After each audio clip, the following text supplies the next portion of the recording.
Hello दोस्तों, exam warriors में आपका स्वागत है। दोस्तों, आज के वीडियो में हम साइंस और जनरल अवेयरनेस से संबंधित 75 प्लस क्वेश्चन को इस वीडियो में कवर करने वाले हैं। दोस्तों, यह बिहार एसएससी का प्रैक्टिस सेट नंबर 19 है। अगर आपने इससे पहले वाला प्रैक्टिस सेट नहीं देखा है तो प्लेलिस्ट में जाकर देख सकते हैं। तो वीडियो के लास्ट तक बने रहिए। तो चलिए वीडियो को शुरू करते हैं। पहला है, मानव शरीर में कार्बोहाइड्रेट पुनः संग्रह होता है। आंसर है ऑप्शन डी, ग्लाइकोजेन के रूप में संग्रह होता है कार्बोहाइड्रेट। अगला प्रश्न है, एथलीट को निम्न में से किससे जल्दी और ज़्यादा ऊर्जा मिलती है? आंसर है ऑप्शन डी, कार्बोहाइड्रेट से ही एथलीट को ज़्यादा मात्रा में ऊर्जा मिलती है। अगला प्रश्न है, रक्त ग्लूकोज स्तर सामान्यतः व्यक्त किया जाता है। आंसर है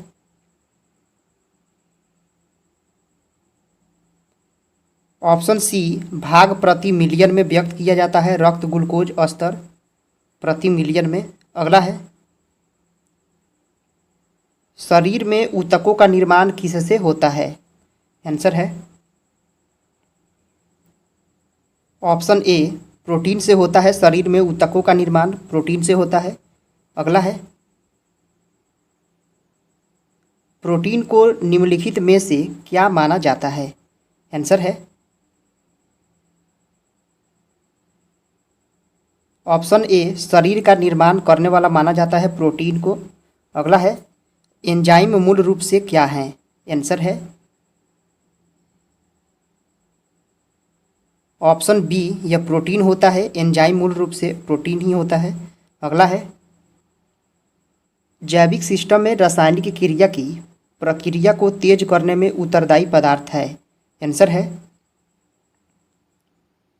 ऑप्शन सी, यह एंजाइम ही होता है जो जैविक सिस्टम में रासायनिक क्रिया की प्रक्रिया को तेज करता है, एंजाइम। अगला प्रश्न है, किसमें प्रोटीन नहीं पाया जाता है? आंसर है ऑप्शन सी, चावल में प्रोटीन नहीं पाया जाता है। अगला प्रश्न है, निम्नलिखित में से किसमें प्रोटीन का सबसे अधिक स्रोत पाया जाता है? आंसर है ऑप्शन डी, सोयाबीन में सबसे ज़्यादा प्रोटीन पाया जाता है। अगला है, शाकाहारी अधिकतम प्रोटीन पाते हैं। आंसर है ऑप्शन बी, दालों से ही सबसे ज़्यादा शाकाहारी प्रोटीन पाते हैं। अगला प्रश्न है, प्रोटीन का सर्वप्रमुख स्रोत है। आंसर है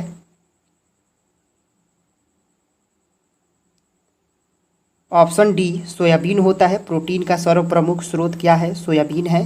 अगला है, मानव शरीर में वसा जमा होती है। आंसर है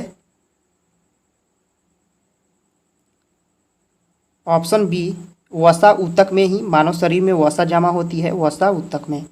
अगला प्रश्न है, निम्नलिखित में से किसमें ऊर्जा प्राप्त नहीं होती है? आंसर है ऑप्शन सी, विटामिन से ऊर्जा प्राप्त नहीं होती है। यह सिर्फ रोग प्रतिरोधक क्षमता बढ़ाता है। अगला है, निम्नलिखित में से किसे रक्षात्मक पदार्थ कहा जाता है? आंसर है ऑप्शन ए, विटामिन को ही रक्षात्मक पदार्थ कहा जाता है। अगला है, गाजर किस विटामिन का समृद्ध स्रोत है? आंसर है ऑप्शन ए, विटामिन ए का गाजर समृद्ध स्रोत है, विटामिन ए का। अगला है, मानव शरीर में विटामिन ए संचित रहता है। आंसर है ऑप्शन ए, यकृत में संचित होता है मानव शरीर में विटामिन ए। अगला है, रतौंधी का मुख्य कारण किस विटामिन की कमी है? आंसर है ऑप्शन ए, विटामिन ए की कमी के कारण ही रतौंधी हो जाता है। अगला प्रश्न है, विटामिन ए उपलब्ध होता है। आंसर है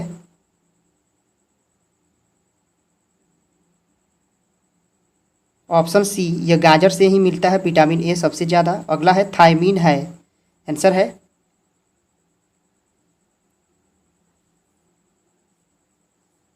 ऑप्शन डी विटामिन B1 को थायमीन कहा जाता है। अगला प्रश्न है साइनोकोबालामिन है, आंसर है ऑप्शन डी विटामिन B12 को साइनोकोबालामिन कहा जाता है। अगला प्रश्न है विटामिन जो खट्टे फलों में पाया जाता है तथा चर्म को स्वस्थ रखने के लिए जरूरी होता है आंसर है ऑप्शन सी विटामिन C होता है। यह चर्म को सुरक्षित रखने में भी मदद करता है और खट्टे फलों में पाया जाता है विटामिन C। अगला है विटामिन C का सबसे उत्तम स्रोत है, आंसर है ऑप्शन सी आंवला है। विटामिन C का सबसे उत्तम स्रोत आंवला है। अगला है विटामिन C का रासायनिक नाम है, आंसर है ऑप्शन बी एस्कॉर्बिक अम्ल नाम है। विटामिन C का रासायनिक नाम एस्कॉर्बिक अम्ल है। अगला है एस्कॉर्बिक अम्ल है, आंसर है ऑप्शन ए यह विटामिन है। विटामिन C है एस्कॉर्बिक अम्ल। अगला प्रश्न है दांतों से खून का गिरना किस विटामिन की कमी के कारण होता है, आंसर है ऑप्शन सी यह विटामिन C के कमी के कारण ही दांतों से खून का गिरना होता है, विटामिन C के कमी से। अब चलते हैं जनरल अवेयरनेस के प्रश्नों को देखते हैं। पहला है थल सेना दिवस किस तिथि को मनाई जाती है, आंसर है ऑप्शन ए 15 जनवरी को मनाई जाती है थल सेना दिवस। अगला है विटामिन E का रासायनिक नाम क्या है, आंसर है ऑप्शन बी टोकोफेरॉल नाम है विटामिन E का रासायनिक नाम। अगला प्रश्न है मराठा प्रशासन में प्रधानमंत्री को क्या कहा जाता है, आंसर है ऑप्शन ए पेशवा कहा जाता था। मराठा प्रशासन में प्रधानमंत्री को पेशवा। अगला है बोरोबुदुर का प्रसिद्ध बौद्ध मंदिर कहाँ पर स्थित है, आंसर है ऑप्शन सी जावा में स्थित है यह बोरोबुदुर का प्रसिद्ध बौद्ध मंदिर। अगला प्रश्न है भारत के किस राज्य को अन्न का भंडार कहा जाता है, आंसर है ऑप्शन डी पंजाब को ही अन्न का भंडार कहा जाता है। अगला प्रश्न है औद्योगिक क्रांति सर्वप्रथम किस देश में हुई, आंसर है ऑप्शन डी इंग्लैंड में हुई थी। सबसे पहले औद्योगिक क्रांति इंग्लैंड में। अगला है बरौनी ताप बिजली घर किस राज्य में स्थित है, आंसर है ऑप्शन बी यह बिहार में स्थित है। बरौनी ताप बिजली घर बिहार में है। अगला प्रश्न है अंग्रेजी नाटक एज यू लाइफ ईट के रचनाकार कौन है, आंसर है ऑप्शन सी विलियम शेक्सपियर हैं। एज यू लाइफ ईट के रचनाकार विलियम शेक्सपियर हैं। अगला है भारत भारती के लेखक कौन है, आंसर है भारत भारती के लेखक कौन है, आंसर है ऑप्शन बी मैथिली शरण गुप्त हैं भारत भारती के लेखक। अगला है ग्लिम्पसेस ऑफ वर्ल्ड हिस्ट्री के लेखक कौन है, आंसर है ऑप्शन सी पंडित जवाहरलाल नेहरू हैं। ग्लिम्पसेस ऑफ वर्ल्ड हिस्ट्री के लेखक पंडित जवाहरलाल नेहरू। अगला है सिख गुरु तेग बहादुर की मृत्यु दंड किस मुगल बादशाह ने दिया था, आंसर है ऑप्शन सी औरंगजेब ने ही सिख गुरु तेग बहादुर को मृत्युदंड दिया था, औरंगजेब ने। अगला है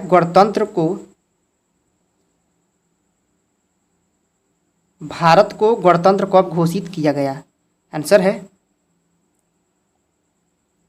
ऑप्शन बी 26 जनवरी 1950 को भारत को गणतंत्र घोषित किया गया। अगला प्रश्न है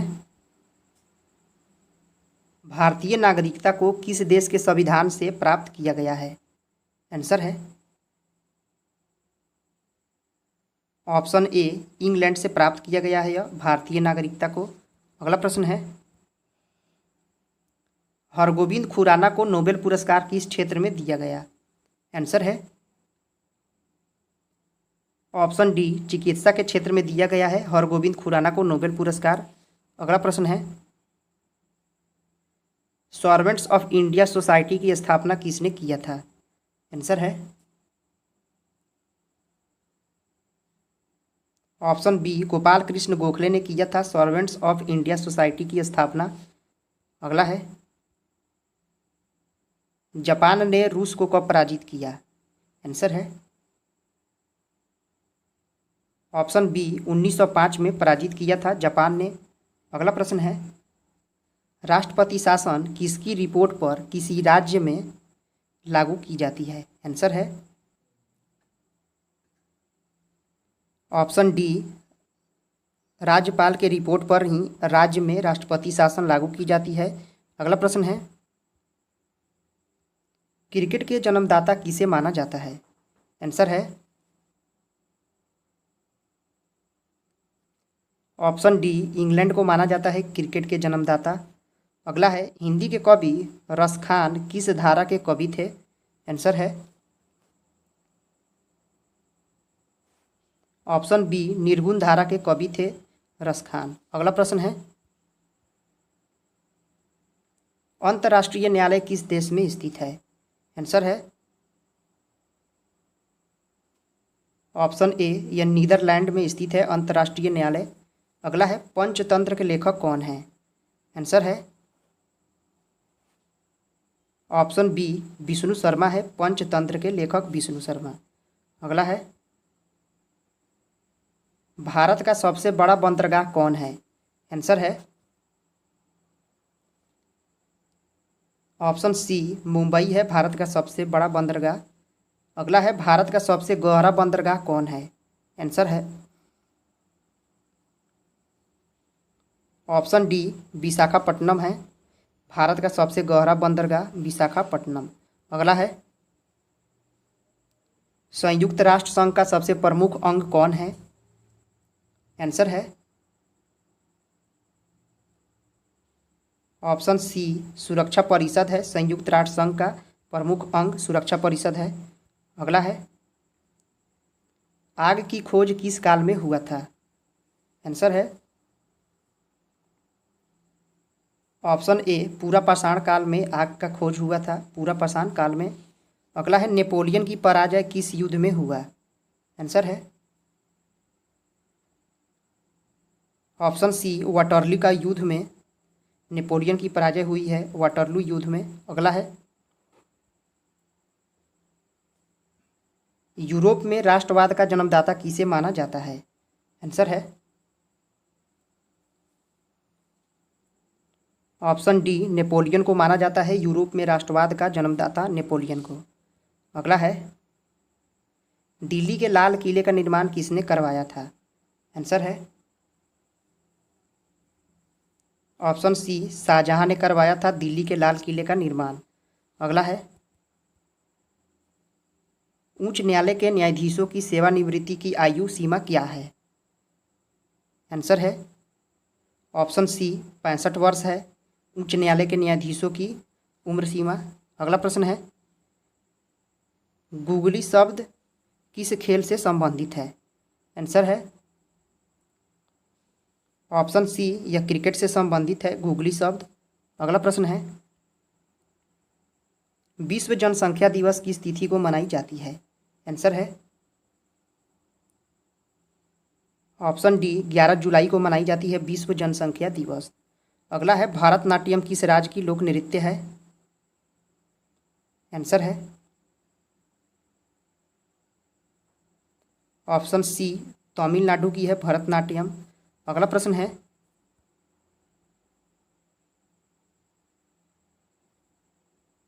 द वेल्थ ऑफ नेशन के लेखक कौन है?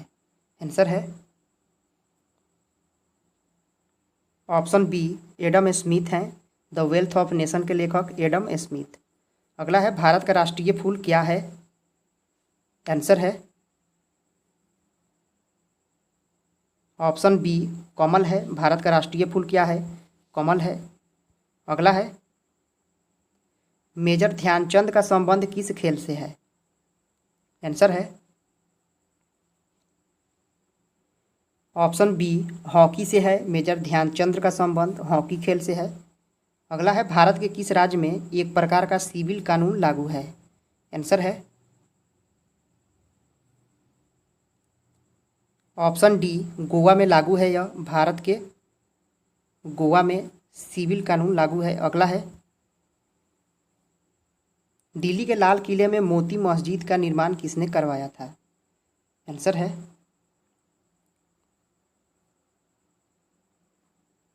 ऑप्शन बी औरंगजेब ने करवाया था लाल किले में मोती मस्जिद का निर्माण। अगला है मूल अधिकार का वर्णन संविधान के किस भाग में किया गया है? आंसर है ऑप्शन सी यह भाग 3 में किया गया है मूल अधिकार का वर्णन। अगला प्रश्न है जीव विज्ञान का पिता किसे माना जाता है? आंसर है ऑप्शन बी अरस्तु को माना जाता है जीव विज्ञान का पिता। अगला है इतिहास का पिता किसे माना जाता है? आंसर है ऑप्शन ए हेरोडोटस को माना जाता है इतिहास का पिता हेरोडोटस। अगला है आरंभिक वैदिक साहित्य में सर्वाधिक वर्णित नदी कौन है? आंसर है ऑप्शन बी सिंधु नदी है। यह साहित्य में सबसे ज़्यादा वर्णित है यह। अगला है उपनिषद किस पर आधारित पुस्तक है? आंसर है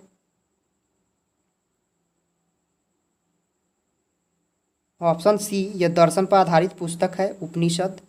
अगला है गौतम बुद्ध ने अपनी मृत्यु के पहले बौद्ध संघ के नेतृत्व के लिए किसे नामित किया? आंसर है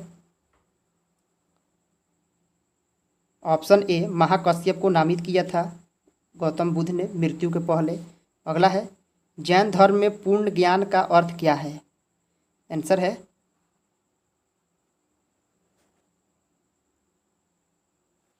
ऑप्शन डी कैवल्य है। जैन धर्म में पूर्ण ज्ञान का मतलब क्या है? कैवल्य है। अगला है हाइडेस्पीज का युद्ध किस नदी के किनारे हुआ था? आंसर है ऑप्शन सी यह झेलम नदी के किनारे हुआ था हाइडेस्पीज का युद्ध। अगला है मुरुगन देवता की उपासना सबसे पहले किसने शुरू की थी? आंसर है ऑप्शन बी तमिलों ने सबसे पहले मुरुगन देवता का उपासना शुरू किया था। अगला है सिल्क मार्ग किसने आरंभ कराया था? आंसर है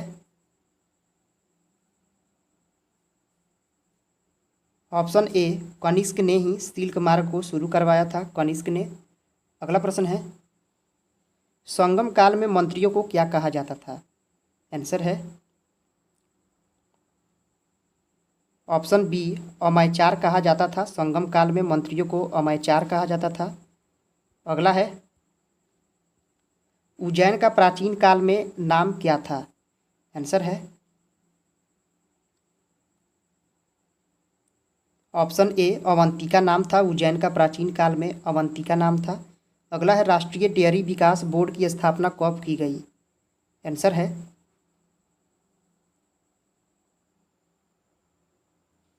ऑप्शन सी 1970 ईस्वी में की गई है राष्ट्रीय डेयरी विकास बोर्ड की स्थापना 1970। अगला है सीएसओ की स्थापना किस वर्ष की गई? आंसर है ऑप्शन बी 1951 ईस्वी में की गई है सीएसओ की स्थापना। अगला प्रश्न है प्रधान मध्याह्न रेखा कहाँ से गुजरती है? आंसर है ऑप्शन ए ग्रीनविच से होकर गुजरती है। यह प्रधान मध्याह्न रेखा ग्रीनविच से। अगला है उत्तरी गोलार्ध में सबसे बड़ा दिन कब होता है? आंसर है ऑप्शन बी 21 जून को सबसे बड़ा दिन होता है उत्तरी गोलार्ध में। दोस्तों यह वीडियो यहीं पे समाप्त होता है। अगर आपने इससे पहले वाला प्रैक्टिस सेट नहीं देखा है तो प्लेलिस्ट में जाकर देख सकते हैं। दोस्तों आपको यह वीडियो कैसा लगा कमेंट करके ज़रूर बताएं। पसंद आया तो लाइक करें, सब्सक्राइब करें। फिर मिलते हैं अगले वीडियो में। जय हिंद दोस्तों।